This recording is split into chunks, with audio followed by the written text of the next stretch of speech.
¿Qué hubo, moneda? ¿Qué más? Ve, amigo, ¿qué está haciendo? Ando más desparchada y adivinar que me pusieron el Netflix ya. Es para que nos veamos una serie. Venite un ratico y hasta café te hago con pancito. Ve, eso no te lo proponen en todo lado. Hola, amiga. Melos de café con palos, ¿yo? Pero se vive tan lejos, pero ya le llego, espera.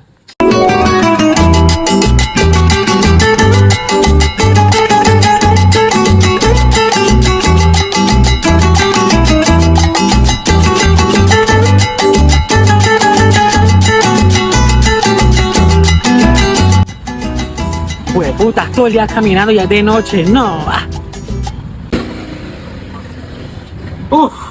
Por fin llegué.